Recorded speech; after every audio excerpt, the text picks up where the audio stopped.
Hello, assuming we are live. To start off, Kerno Agath Dinner, or welcome to Cornwall. My name's Nick, and we are sat broadcasting for you for the next hour in a general discussion in our local pub. We thought we'd do something different, so effectively we are going to go and talk about a few issues that have been highlighted and actually questions that have been submitted to us. With me today, and excuse the tech, I will slide the camera around. We have Craig Fern, who is the Workplace Wellbeing Ambassador for the Institute of Directors. I think that's right, Craig. Yeah, that's it. And an emotional and mental health expert in Cornwall. And our host for today, Glenn, I never have known your surname, Glenn. Simmons. Glenn Simmons, who is our erstwhile landlord and local farmer. So if anyone does want to post any questions that you want to make us aware of on farming specifically, Glenn is more than happy, he says, to answer them. What we're going to do, we don't want to do a death by PowerPoint. We wanted to do something different in Cornwall. We are a lot more laid back in Cornwall than I've ever known anywhere else. So we are literally just going to talk and discuss a few of the big issues that have been asked to me or that have been raised about Cornwall, and hopefully where these mix with where you are geographically, you'll at least get some information and some ideas of how to help people. This is all about making lives better for people, predominantly through work and community. So we will start off, and the first question I'm going to aim at Glenn, and it was simply posed by one of my clients in London, who wants to know if the traditional community-based village pub is dead with the rise of Wetherspoons and chains. Is the independent pub based in the village that's the heart of the community a dead duck, or is there a future in it? Over to Glenn. Wow. Is there a future in it? It's going to be a struggle. Basically simple as that, because the economics of eating out, drinking out are not cheap anymore. And the economics of running a pub with the taxes and everything else is just the burden of that to get enough customers through to make it work is a struggle in a rural area. Yeah. So I've got to ask then, why buy the pub? It seemed this is now we're into our fourth year, 3 years of turmoil. Obviously, it wasn't what we expected when we bought a pub.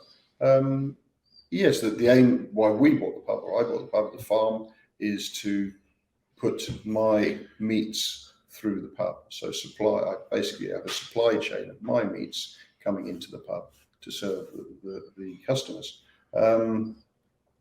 But yeah, things have drastically changed in the last 2 or 3 years, what with the COVID, and now the economic circumstances. It looks like we're going to go through in the next year or two. It changes day to day, that one, doesn't it? So I say this from a personal point of view. You're confident you're still going to be here in 6 months. Otherwise, I've got to find somewhere else to drink. Am I confident I'm going to be here in 6 months? I think a lot of pubs are going to be questioning where they're going to be in 6 months. This government right now, and I shouldn't say this government, this person right now, has created an absolute disaster storm coming our way. There has been no help for the local or small businesses in her agenda. It was all for big multinational discounts and everything else. Now, if you want to get the country moving, start from the bottom. This trickle-down rubbish that she was talking about is absolute rubbish. Start from the bottom, support the small industries that will then employ people locally and give people money. But as it stands right now, with the economics coming down now, people are going to be tightening their belt, not coming out. And the first people who feel that will be the industry that I'm in here. Yeah. And do you feel, clearly there is an advantage with as a farmer, the supply chain of meat into the pub directly, which I assume lowers costs of going to market? No, it's not necessarily that way, because I still have to factor in that I could have sold the animal on the open market. So the animal has to still come in here at that factored in price. So I might be getting two bites of the cherry effectively, but the economics of running two businesses, you can't just sacrifice one income to feed the other. You still have to have the economics there.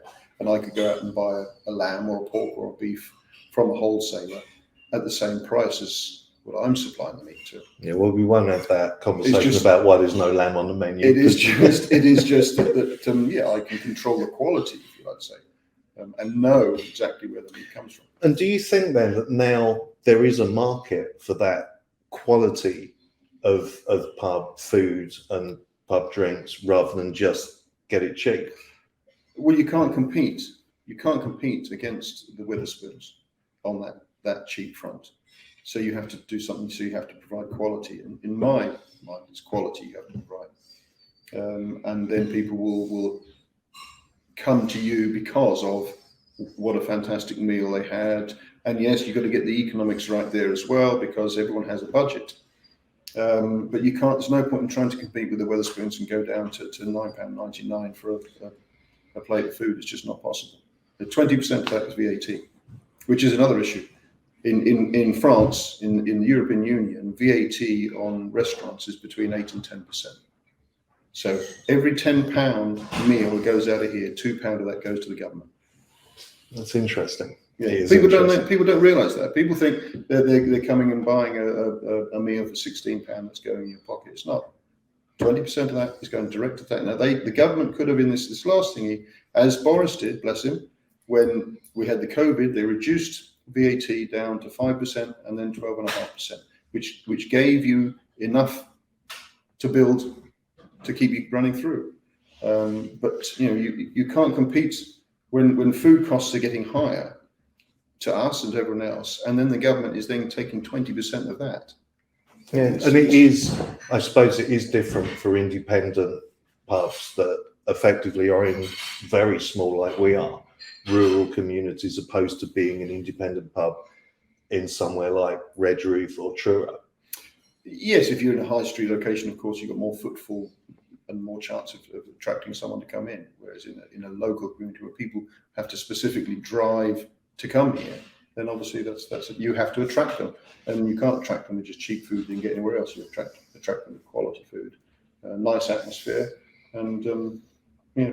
And I can personally vouch for all of those, especially the food, which I've got to say the chef here is amazing. He's one of the best pub chefs I've ever seen.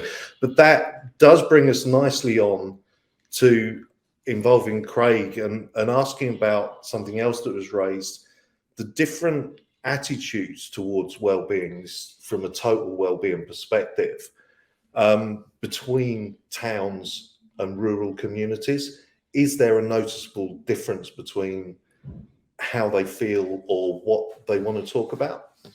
Yeah, it's a really interesting question, and unfortunately not one with a very short answer. It's all right, we're on for an hour. Well, that's good, because you might need it. I think what I've found working in sort of places across the world, as well as sort of Cornwall, well-being problems in themselves, and again, when we talk about well-being, it's important to sort of distinguish that my expertise lies within mental well-being, and the sort of issues that come along with not looking after the mental well-being of the individual, or of the company as a whole, or even sort of going forward into the C-suite and director sort of areas. I think when we're sort of looking at larger versus smaller, many of the headlines will be the same, but if you like, the nuances will be different. So we have down here in Cornwall, just hearing about sort of what's happening here and what's happening to the local pubs, and in this sort of in this microcosm that we operate in, people look at Cornwall and they sort of, again, I have these conversations every day where I say, speaking to you from Cornwall today, and everyone says, "Oh, aren't you so lucky to live down in Cornwall?" And part one of that is always yes. This is where I was born. This is where I was raised, and I absolutely adore being here. However, there's always a trade-off when it comes to these types of things. And the trade-off that we have down here is the fact that, we have very, very low wages. We have a sort of economic demographic that swings massively between seasons. We have an economy that people don't really seem to understand, whether they're in Cornwall or out of Cornwall, where we have the majority of our workforce is not office-based, even now. Yet the majority of the wellbeing initiatives and things like that are aimed at people who work behind a desk or in IT or in these sorts of environments. The local pub, the local farmer who's out on his own every day, the wellbeing issues that these guys sort of face. And unfortunately, farming, one of the highest sort of mental ill health professions there is in the world. These guys aren't coming in every day, getting on their computer and spending sort of, 4 hours typing up or whatever. They're out there on their own, tending to the livestock and, wondering how they're going to put food on the table and how much is this going to be worth and how much is that going to be worth and what's coming out of this and what's coming out of that. Yet for some reason, we tend to ignore this area and sort of push much more towards those that are easier to get hold of, which are those that connect and live in a digital environment. So, again, in the bigger cities, we don't have as many people obviously out there farming and doing that type of stuff, but we have a much larger percentage in that digital economy. So again, we engage digitally, whether that be a good thing or a bad thing for well-being is another sort of question entirely. But, I think that nuance is very important to understand that, yes, we can still talk about mental well-being and sort of mental well-being issues, but actually the mental well-being issues in Cornwall as a whole aren't going to be the same necessarily root causes as what's going to be bringing them up in a London or a Liverpool. So you do a lot of work, or most of your work probably is out of county, and I know you speak to some of my clients about their issues. Are there any sort of trends in differences between what people are concerned about in rural communities and what concerns them in towns and cities? Yeah, so within towns and cities, it's very, I find towns and cities very sort of commercially based. So effectively, most of the issues are how do I pay my bills? How do I, those types of things, even within a workplace environment. So it isn't sort of, what does my community look like in 5-6 years' time? That isn't a sort of, because they're a very cities are quite transient. You have people moving in, people moving out, companies move in, new big companies open up, you go and you work for them, you go and you work for these people. Whereas I find sort of locally, and especially in Cornwall, a lot of people are worried about their neighbours and they're worried about their relatives, and they're worried, it's not just worry about themselves, it's worry about the community that they live in, and what we're losing through not sort of looking after those that are within our sort of sphere of influence. And here's to move on to another question on well-being. Someone asked me if attitudes towards well-being are generational. So do young people have a different attitude towards their mental health than our generation? I was going to say older people, but I'll keep it middle-aged with our generation. It's, again, a really interesting question. So what I've found in my general work is that the new directors that are coming through, the new companies that are opening up, and even directors that are taking over established companies but are of, say, my generation or below, have a greater willingness to talk about well-being and actually sort of engage in the conversation. Whereas, again, I'm stereotyping, but my experience is that actually the more sort of entrenched set I've been doing this job for 40 years and no one's ever mentioned well-being to me until this point. What is this? Someone just made it up yesterday to get more money, kind of, we'll put out a card for it soon and give it a national holiday sort of thing. Is still a thing. Mental health Awareness Day. Yeah. Well, again, Mental Health Awareness Day, fantastic awareness, but there are 365 days in a year and everyone is Mental Health Awareness Day. You don't just turn it on for one particular day and then turn it off. But I will never sort of have a go at anyone trying to raise awareness of the issues that we put together. It does become a little bit annoying to sort of people within the industry that, maybe it's just me within the industry, but I see 365 days as mental well-being or mental health days, whereas, just the one day where we're all supposed to go out and pat each other on the back, maybe isn't the right way. Interesting that you talk there about people's awareness of well-being and what that means to them personally. Clearly, in a rural community, I'm just going to throw this one completely unrehearsed to Glenn and say, what's your awareness of well-being? What does it mean to you as a farmer, publican, family man, 4 kids, wife? What does it mean to you? As in mental well-being. Yeah. And how do you have any worries about your kids? Do you think that they have issues, or do you talk about issues? Everyone uses the, it's okay to not be okay tagline and says it's good to talk. But for someone who is out in the fields most of the time, or when you're not, you're in the pub. That's working, not drinking in the pub. Sorry. I should really say that. That's working, not drinking.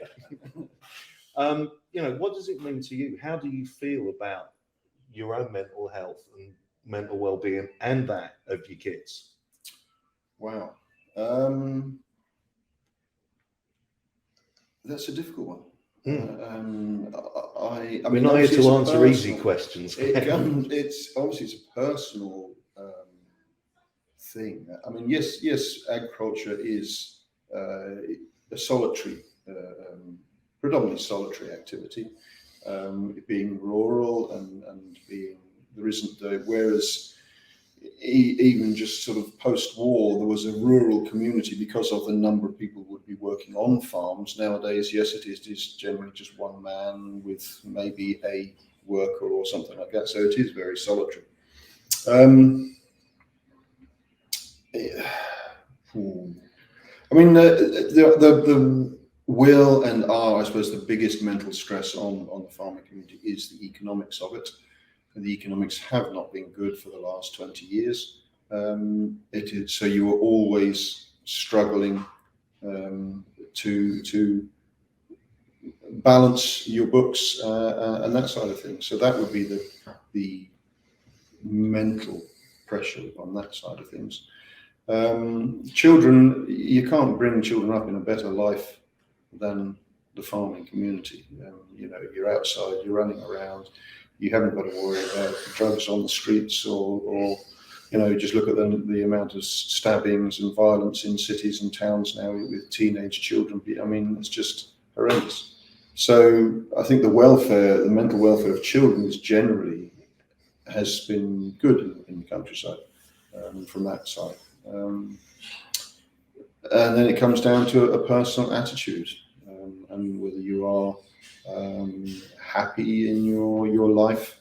If you're happy with what you're doing, then it'll take you through a lot of stress. And interestingly, there to again bridge that gap, to go back to your core knowledge of farming, I think I probably know the answer to half of this question. But with 4 children, do you see them going into farming? No, there's only one has shown that desire. And he had to go to New Zealand to do it. No, he went to agricultural college here. He just took an opportunity to travel the world and see things, and then just found a place, a position there. But gone are the days where you would expect your children to come and take over the business, because it is such a, I'm not saying it's a difficult way of life, a different way of life from the standard with the hours. If you have livestock, it's 24/7, 365 days. It is constant, effectively. So you have to want to do that. You can't. There's no point in trying to force your children to do that. And I think in the particularly in the rural community nowadays, in the like hills of Wales and Scotland and the Lake District, when the youngsters can see there is a better lifestyle, because they can get everything on the internet now, they can do these things. They don't want to be stuck halfway up a mountain all by themselves. They want a life, they want excitement and things. So I think the average age of farmers now is way above mid-50s, because the youth isn't coming in because they don't want that hard life anymore. They get an easier job. They get a 9-to-5 job somewhere, have weekends off, have weeks holidays. And that's a very interesting point. I'm sure we've said before, when I first moved to Cornwall, I actually lived in a converted farmhouse on Treverson Farm, just above Portlow. And there again, the farmer is aging, he's looking towards wanting to retire and give it up. And to be fair, you must get to an age when you don't want to spend 24 hours out in the fields with livestock. But none of his children have gone into farming. So what is the future for rural farming? Bleak. Well, that's a one-word answer. I was sort of hoping for a bit more than a word. No. Look, on the peninsula, I'm farming now. I'm managing the estate here, and it used to be used to be 5 separate farm units. So that'd be 5 families with children, and they have farm workers. Then my uncle's farm is next door, and there's another farm there. And now basically the whole peninsula is just one farmer, me. So and that, have you expanded the land then, or what's happened to that land? No, it's because as the economics of farming, years ago, you'd be lucky if a Cornish farm was 150 acres. That'd be a big farm. But the economics, you can't make a living on 150 acres, so you have to get bigger. So it becomes 300 acres, and then it becomes bigger, and because the scale, the cost of the machinery, the cost of all of these things, the price of the goods has not kept up with the cost of things. So now that's, you see the big machines traveling up and down the country picking the cabbages or doing the potatoes and everything else. It has to be massive scale farming to make a living, because your margins are so small. But then the general public will complain, but you got God knows how many thousand chickens in a shed. Yeah, but you want cheap eggs. You can't get cheap eggs without producing it cheaply. It's really interesting, and because again, what I'm hearing a lot is as things have progressed, in inverted commas, the sense of community is decreased, because all of a sudden you've gone from 10 families on the Highland to look, there's evolution and modernizing of machines, so that's a natural progression where from you're going from horse to tractor, and now the agricultural machines can do so much more, just the same as robots in factories making cars and computers and everything else. So you can't stop that. You can't turn the clock back and say we're all going to get out there with forks and dig up potatoes when you can get a machine to come and do it. So that has reduced, obviously, the amount of staff needed on farms. But the philosophy of all Western governments, and this is my view, philosophy of all Western governments post Second World War is to keep the masses fat and happy with cheap food. And that is all governments' projection is to where we can get the food from, how we can get it the cheapest, because you keep the masses fat and happy. It's an old adage, but that's the way it is. If they're fat and happy, they're not going to revolt and rebel and do this. If they're starving and queuing up for bread, then they're going to do it. So for the last 50 years, they have just expanded into buying food cheaper from anywhere else in the world rather than growing it here. So you have to compete against vegetables in Africa. You know, they're growing green, your fresh green beans that you're getting at Christmas are grown in Kenya and flown over. I didn't know that. Yes. There's asparagus coming in from Peru. There's strawberries from South Africa. And you can't compete against the labour charges. You know, any business in this country, minimum wage, pensions, all of these things. Do you think these Africans are getting pensions picking green beans? But surely, if we're looking to the climate issues that are around and the cutting down of transport costs of importing stuff from further away, surely an investment in UK farming so that we could. I mean, I assume we used to be self-sufficient. You know, even when I was a kid, you didn't have strawberries all year round. You ate them when they grew in the summer. But exactly. And you all grew them in your back garden anyway. You don't need strawberries at Christmas.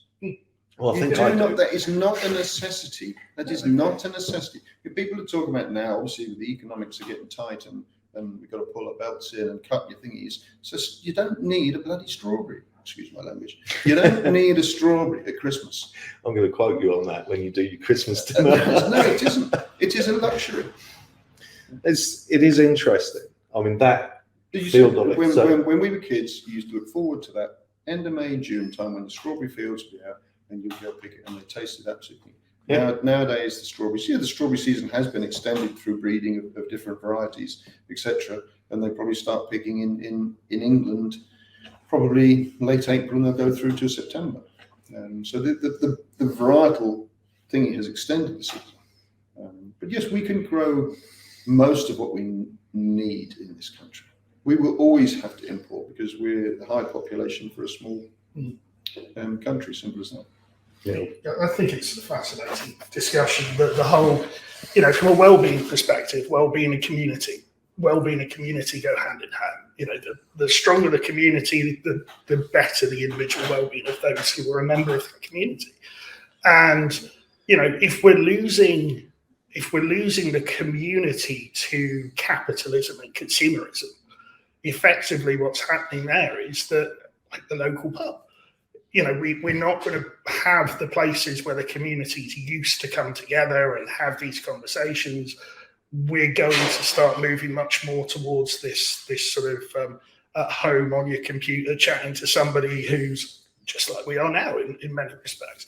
And there's really great things about this. The fact I can talk to somebody in Australia without leaving home is absolutely phenomenal.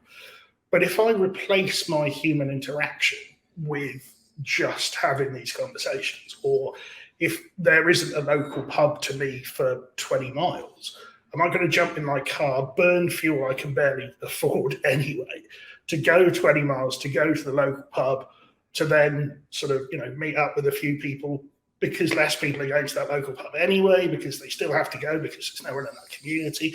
Or even if we go back to the whole idea of farming, the fact that, the farming community comes together, it supports itself. There's all these people over all these different farms that you can talk to and bump into and, share ideas.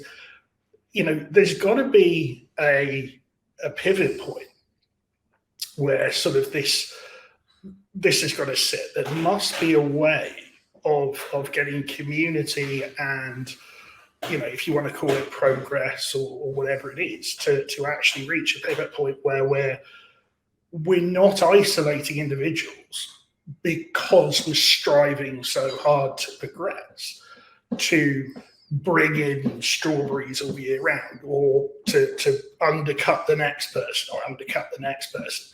And, if we're always out there and, again, looking at the bigger businesses that I'm sort of dealing with and how it is, the first thing that we look to do is install a sense of community back in the workforce.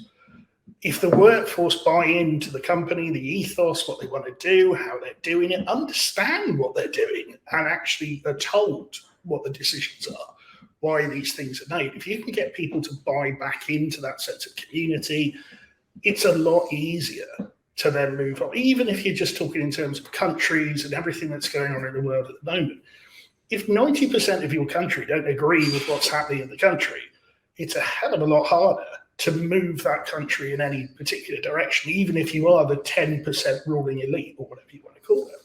So, I think Cornwall is a really interesting example of a peninsula, if you want to, and where community has been at the heart of everything that Cornwall's been, from mining through to farming, all the traditional enterprises that eventually were priced out of because you can get it cheaper elsewhere and import it.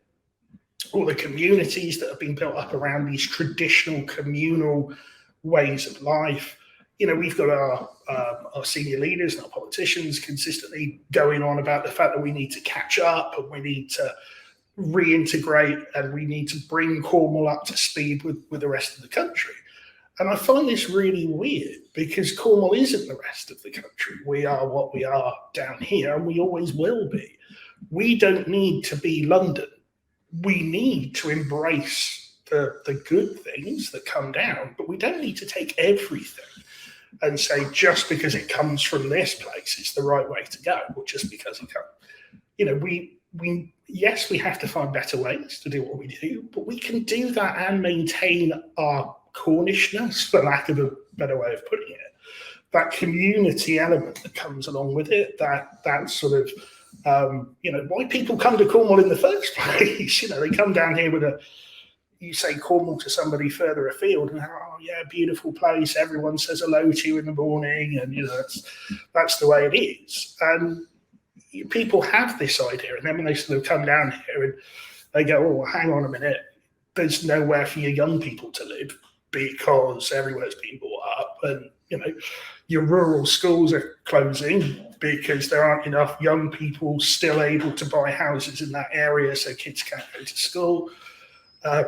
You know, your community sort of facilities are closing. You know, we've got the pool and the gym and everything else. The council was trying to close in Falmouth recently. All these things are shutting down. And I think one of your questions, you know, earlier was why would people want to get into farming or want to get into and stay in Cornwall? Well, it's a really difficult question because actually I would argue that about any industry.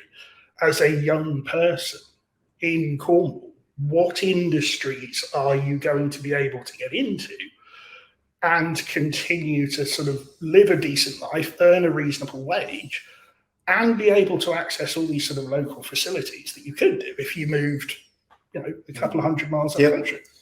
And I have to point out that clearly Craig is pretty good at reading over my shoulder. The next question that I had to ask for him is, with an ageing population in Cornwall, and it is an ageing population, how can we encourage younger people to live and, more importantly, work and stay in Cornwall?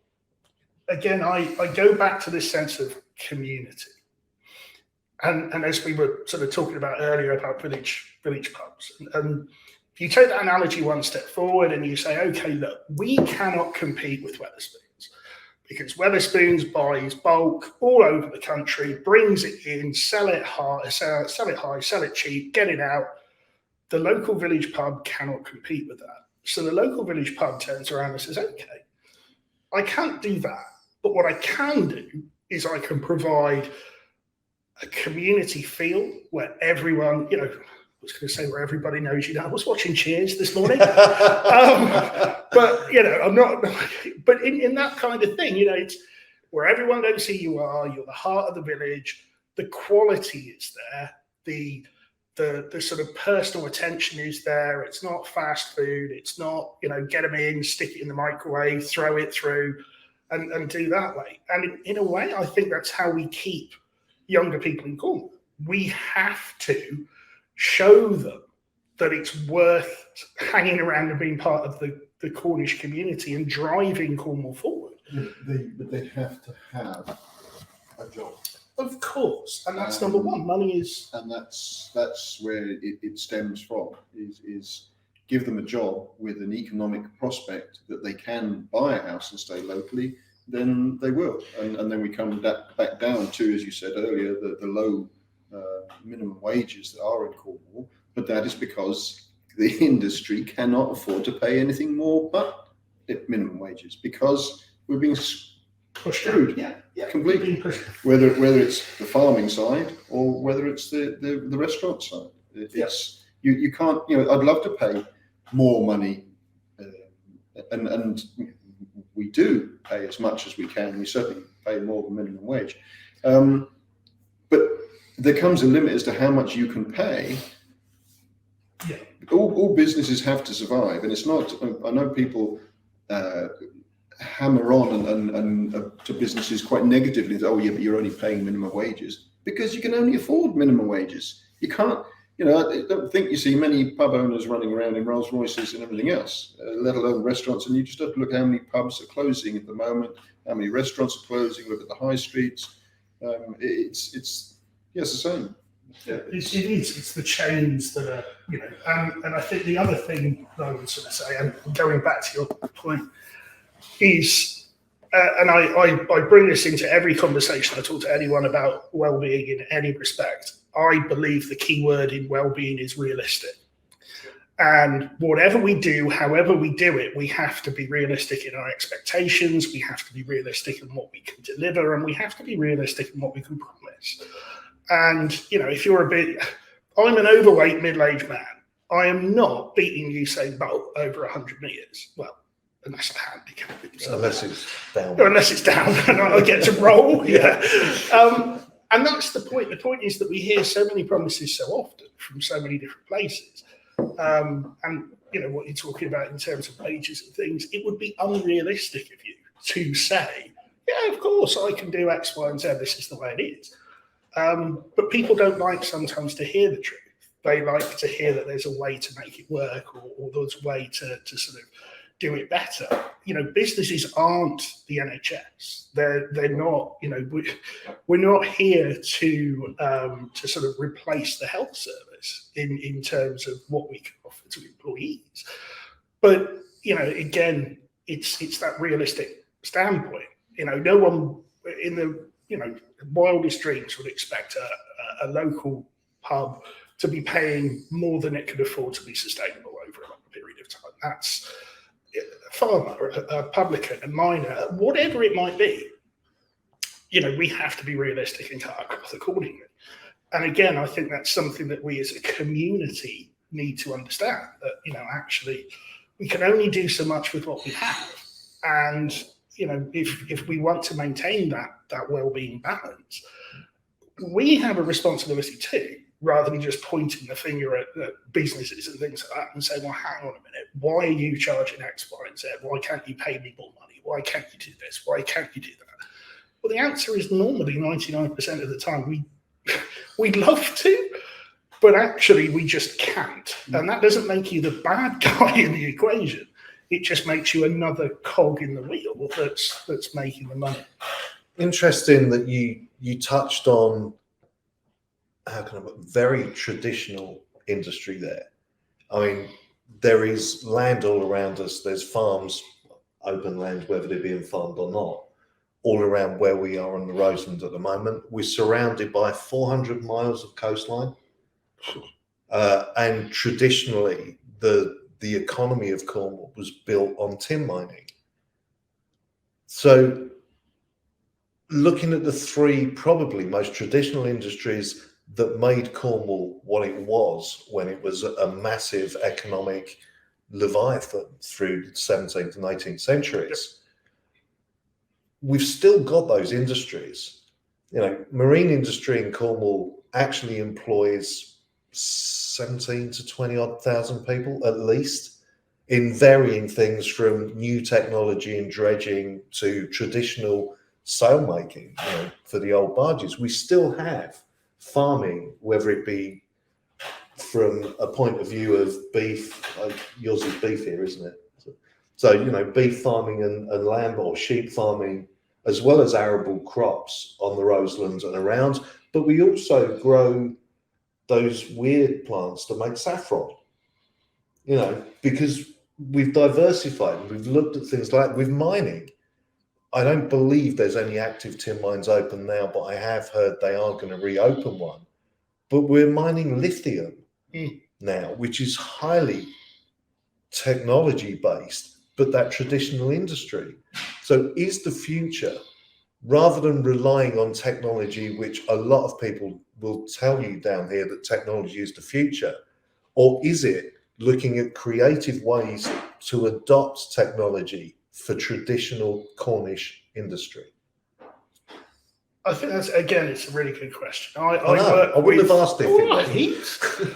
I work with Cornish Lithium, who are the people who are taking the lithium out, and actually, again, they're doing it in a creative, sustainable way, because they've used technology and they've come up with a new way of doing something that we've done down here for years and years and years. And they're exploiting the lithium rich area down at their site. I go back to the sort of conversation that we were having earlier when I basically was talking about sort of technology for the sake of technology, and the fact that we just introduced our answer nowadays seems to be that we push a button, or we get a robot, or we get something on those sorts of lines where, yes, there are some things where technology, for example, the Cornish Lithium, looking at the marine network and the robotics and the technology that can go into places that would be harmful to people, and stopping risk, reducing the sort of impact on individuals, reducing the impact on the environment, sustainability, all these incredible things. But then you've got, for example, I went into a well-known local supermarket the other day, and I decided I was going to buy something for me tea, and I went to the counter, and the woman at the counter said, "Oh no, you've got to go and use that electric thing over there." And I was like, "Well, I'd like to buy my cooked chicken." And they were like, "No, we've got no tills open. You've got to use that self-service thing over there, unless you've got 300 items or something, and then a personal deal with you." It was like, well, hang on a minute. Well, that for me is just automation for the sake. There's no need for me to go through this beep beep and run away. It is because of the economics of that business. They've worked out, they've calculated, and they did it by putting a few kiosks in first and then anything else, and they've calculated out that they can cut X number of staff, or if they had tills, it would cost them X million pounds to employ the people. Well, they can put all the machines in, and it'll cost them half that. So that's where all we're talking about finding jobs for people. But again, as we're talking about the way that I say the machines are taking over, the way that the world is going with more computerization, with more machines doing the jobs, every business will have to look at. One of my biggest costs is employment. I'm not saying that if I put a robot behind the bar there to serve beer, you would get the customers coming in, because customers want the banter and they want to come into a thing. But another business will look at that purely if their biggest cost is employing people. How can they reduce that cost? Now, and as long as machines and computers are coming in cheaper than staff, then this progression is going to continue more and more. So the human race, or the workforce in general, has to think about what it's going to do in the next 50, 100 years, because there will be less manual work done. I agree. And actually, I was talking to someone the other day, and I likened it to, I don't know if you've seen the cartoon WALL-E. So WALL-E, where effectively we're all on this spaceship going along, and these robots and computers have taken over absolutely all everything, because they think that's what we need and that's what we want and everything else. And I would argue that isn't the case. That to be who we are, we need a purpose and we need something to go out and do. It's coming. It is coming. I'm going to take the blue pill. Is it? Yeah. I'm not going into the Matrix. You see, I'm telling you recently, they have grown brain cells in the laboratory. They've grown brain cells. I'll have one. And now they have taught these brain cells to play the Nintendo tennis game. Just walk. Carl, you know what? I've spent years as a kid trying to play that, and I never could. Exactly. This is where the future's going. It is like Arnold Schwarzenegger and Terminator. The progression of they're talking about, if they can grow these brain cells to be effectively the brain in the machine, It is absolute madness. So there we are. Yeah, and let's pull it back from being really negative all the time. 'Cause to be honest, I love living and working in Cornwall. And I do believe economically, Cornwall is a sleeping giant. If Cornish lithium takes off the way it is, that massively increases investment in the county and in the area. It creates jobs, it creates shared wealth.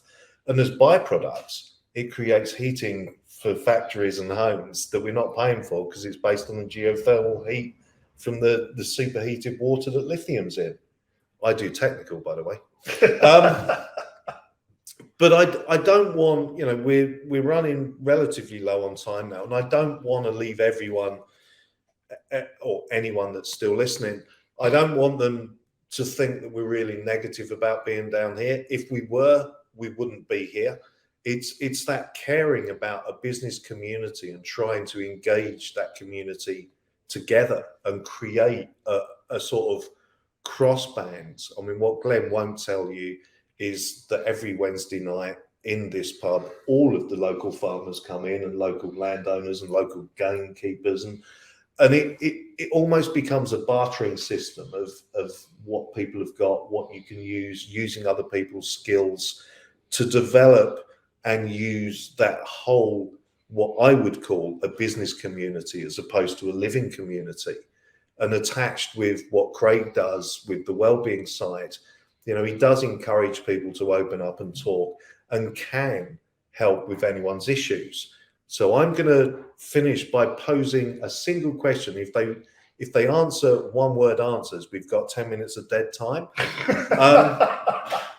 But quite simply, I want to know, what one thing can you say or do, or can we, not just you personally, but one thing that the people in charge or us as businesses in Cornwall, what can we do to inspire that vision of a working together business culture and community that's successful and benefits Cornwall? Over to Craig first. That's only because I look the most confused. Again, another. All right, let's rephrase it in English. How can you make things better? Again, from what I've been talking right the way through, I am a big advocate for the sense of community and what can be done by a community when they come together, pull together, and they are sort of united behind a purpose. And what I would say to anybody in a position of power down here in Cornwall, or any politician or anyone in charge of any sort of Quango-based fund or whatever the case might be, actually find out what the community needs and then help the community. This isn't a question of going out and finding the latest things that are coming out of London or wherever else and going, oh, I know, really easy, let's go and do what they're doing. Cornwall is different. Go speak to the guys like Jack, speak to these people who are running local pubs, running local businesses, and actually let's come together as a Cornish community to support these people. Would be my aim. It's a nice aim. Oh no, so thank you. Glenn, what can we do in Cornwall to make working lives better for the people in Cornwall? I think if you want to going on what Craig was saying, if you want to try and create a community, then it starts with housing. As simple as that. Because if the housing was cheap enough and based on the economics of what people earn down here, then they'd be able to live in one of these houses in this hamlet here. And if they're living in there, then they might pop up on a Friday night and have a pint, or they might come up on Sunday and have Sunday lunch because they're living here. Whereas predominantly, most of the houses in here and the other villages are 2/3 second homes. And yes, that's brilliant for me as a business during the summer, because that's where most of my business comes into. But when they've gone this time of year, then you've got an empty village. So there is no community. And the prices they are paying when they're selling a flat in London for £500,000 and they can buy a house down here. Now, I'm not saying you can stop that. You can't turn the clock back. But there shouldn't be a single house built in Cornwall unless it has restrictions on living. Because you're not going to stop. As soon as you build a house in Cornwall, someone will buy it from outside of Cornwall. And if you want to create the internal community where people in Cornwall, families, small kids, people with families are living and can afford to stay here, then you have to address that situation. Because you cannot know first time, the cheapest house you will find in the Roseland community is £300,000 for a one bedroom, if not two, if you're lucky. And what person earning £10 an hour can afford that? Not possible. And is there a solution to that? Because clearly, we can't change the world overnight. You can't change the world alone. It comes down to council planning. Simple as that. Put restrictions on it. Why are we building these massive estates around the back of Truro? Has anyone done the statistics as to who's buying these houses? Where are they coming from? Is it for locals that are buying them? Or is it people coming? And I'm not saying that people shouldn't come to Cornwall, but like in Jersey and Guernsey, they registered, however many years ago, they registered all these houses that existed for people that were coming in to want to live in it. So there's only a limited supply of houses. If you want to move to Jersey or Guernsey, there's registered houses you can buy. So register all the houses that are built in Cornwall now as houses that people can buy. Anything that's built from now onwards, no, it is for local use. Yes, if you're coming into Cornwall because you've got a job or you've been living here for 5 years or you were born here, these sorts of restrictions, because you cannot have the house prices down here being affected by someone from London who's got far much more money. Of course, they want to come down to beautiful Cornwall and live by the sea and all these things. But then you have an empty village with no kids in the school. No kids in the school, so the village shop. So then the village shop doesn't exist. The village shop closes down, and then the pub closes down, and then you get nothing. So it stems immediately from housing. Simple as that. I was hoping to avoid housing through the whole time, but yeah, I think everyone living in Cornwall is massively aware of that. And the last thing I want to do before we have to hand over, I'm sad to say, because I've really enjoyed chatting. It's just like a normal chat in the pub every lunchtime. Although you don't open Mondays and Tuesdays lunchtime. Let's just not get onto the government at the moment. No, let's not. I mean, I am officially adopted as a blow-in in Cornwall. I am not Cornish. I moved here 5 years ago, but have been accepted as I'm not going anywhere else. This is where I live now. This is where I am. This is where my business is based. Glenn, as I found out last night, has great-great-great-grandfather. The Simmonses have been in the Rose for the last 400 years. Yes. Have been, as you said, been in this area, in this exact area for the last 400 years, and believe in Ruan Lanninghorn, where we are now, originally. And Craig is very, very Cornish, and he is actually born and raised Cornishman. The Webbs are Falmouth born and bred for many, many years. That many years. So I want to finish with them with 3 or 4 minutes each, because you've got a few minutes left. Craig, first, what is the best thing about living and working and being in Cornwall? Living and working and being in Cornwall. I think the best thing about it is the diversity that's down here, the people. Whatever you come back to, wherever you are, community is based on people, and people is my business. And I just love Cornish people. We are. We're friendly, we're welcoming, we're giving everyone the benefit of the doubt. We even say hello in the street, which, I don't know if you've been anywhere else in the country, Nick, but it just doesn't happen. So for me, the best thing about Cornwall is the people. In terms of business, I think it's being able to interact with lots of different business entities, from the traditional through to the innovative that are coming up in different areas.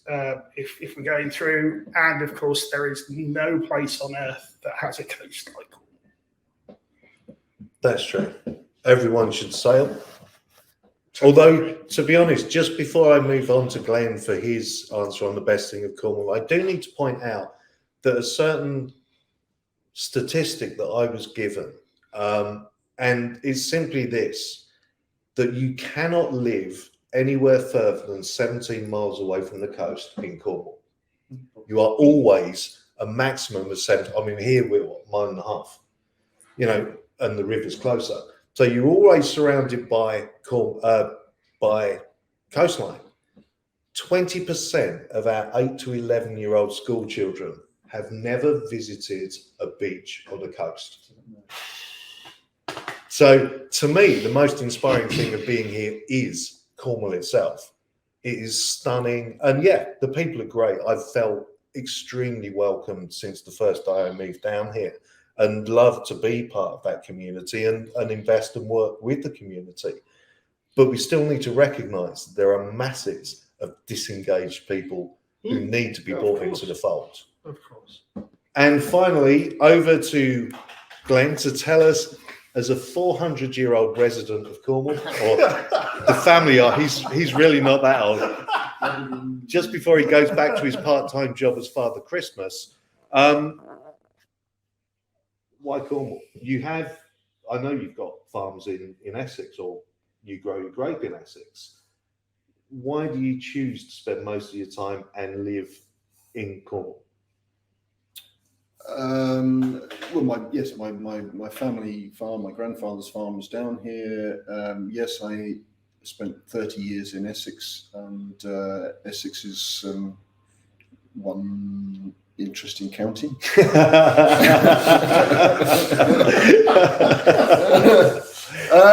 But without question, going back to the community, I moved back down here 5 years ago, full-time.